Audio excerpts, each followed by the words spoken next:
Welcome sorcerers, I'm your humble host Eunice and you're watching Contested Cards. Today's episode is very special not only because of the unusual setting, but also because Erik's Curiosa was gracious enough to gift me with a spoiler card to reveal for you today. Let's not waste any more time and jump right in. I present to you Seelie Court with art by Liz Danforth, a benevolent forum of the fairy elite. Coming in at a cost of 6 mana, requiring 2 water threshold and boasting 5 power, its effect reads: at the start of your turn, players draw a spell for each fairy in the realm. The art overwhelms us with charming imaginative characters, stunning color, and masterful composition. Now, I briefly talked about the Seelie Court in my Arthurian Legends speculation video and made some predictions, which of course turned out to be wrong, well, at least some of them. While they kept the fairy's ambivalent and sometimes helpful attitude towards humankind, the court appears as a minion rather than my aura speculation, and a strong one at that. The effect of also rewarding your opponents seems group-huggy at first and too much of a downside, but could quickly steamroll into enormous hand sizes for game-finishing moves in tribal decks. In the right shell, this might then be exploited with discard synergies or punishing the opponent's draw. But the card is powerful enough onto its own, drawing at least 1 card per turn as it counts itself in its effect.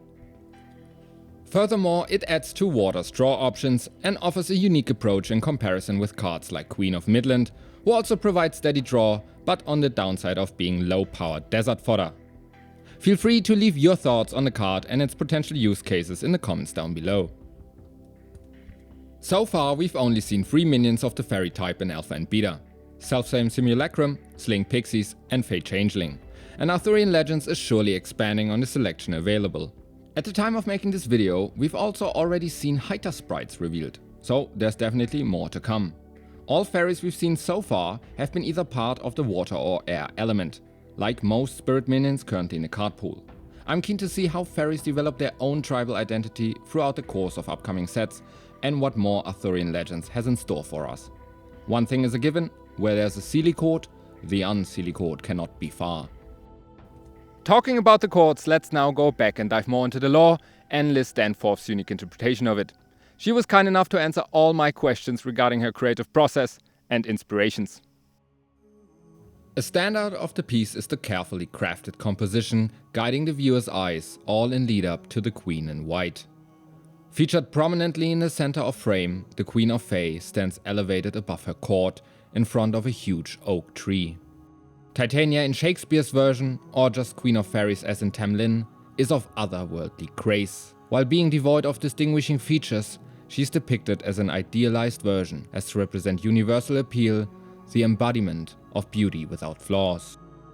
Next to her stands her husband, King of Fairies Oberon, who plays a big part in Shakespeare's Midsummer Night's Dream. In the story, Oberon tricks Titania with the help of one of his servants into falling in love with a donkey-headed human. Ultimately, a tale about the nonsensical nature of love, this version introduces us to several servants of king and queen and their court, who might also appear among the background characters. Another prominent appearance of the queen is in the Ballad of Tamlin. Also a story of lovers who end up in a forest, we learn about a ritualistic sacrifice the Fae perform. On the eve of every 7th All Hallows, the Fae folk gathers to pay tribute of their own kind as a tithe to hell itself. Now, this is not what Liz had in mind while painting, but could subtly be referenced in the card's flavor text. From Fae-born folk, this tribute bespoke. Beyond the obvious bestowing of a boon in the form of cards onto the players. It should not be understated that the good folk, despite their name, is not to be meddled with. While the stereotypical image of helpful little winged creatures comes to mind, the real Fae of legend can be erratic, mischievous, and sometimes downright cruel. Think more of the creatures of the Witcher series, or as an extreme example, Discworld elves, rather than Disney's Tinkerbell. There ain't that much fairy dust. The rest of the court consists of characters inspired by different mythologies and time periods. Playful imps, odd selkies, shapeshifters, funny-looking critters, elves, and an owl with attitude. All kinds of Fae folk. Altogether, 24 characters. There's a few standouts I'd like to highlight. The person kneeling behind Titania with sorrowful gaze is one of the stolen children, which we're already familiar with through the card Fey Changeling. Commonly stolen at a very young age, these children were then believed to be used as servants or tribute by the Fae. Below the mysterious-looking figure in black Liz lovingly calls Crowboy, we see a Selkie, a form of shape-shifting fairy from Scottish folklore. On the left of a Fae and Fox appearance, we see Liz herself. This isn't the first time she's inserted herself into a painting in sorcery history, as she's notably present in the art of Royal Bodyguard. But back to the fox for a second. This is a great example of the process of creating art. Originally meant to resemble Liz's World of Warcraft main, WINTERICE, she just couldn't get the expression on his face to look right. So after countless attempts, she ended up painting a fox mask over his face, and the problem was solved, and a shape changer fox born. But her self-insert is still found leaning over his shoulder, hinting towards his true nature and history. On the other side, below the elven archer, we see an old woman, most likely a witch, right next to this gloriously mean-looking owl, ready to pick a fight. And on the bottom, closest to us, an elven warrior stands tall, guarding the court. I also found these art references to be really endearing and had to include them. As Liz already stated in the Seelie Court art reveal, this piece might be her most ambitious work to date, and it shows. Her insane love for detail and obsession with composition, art and folklore produced one of the most stunning pieces in sorcery's history.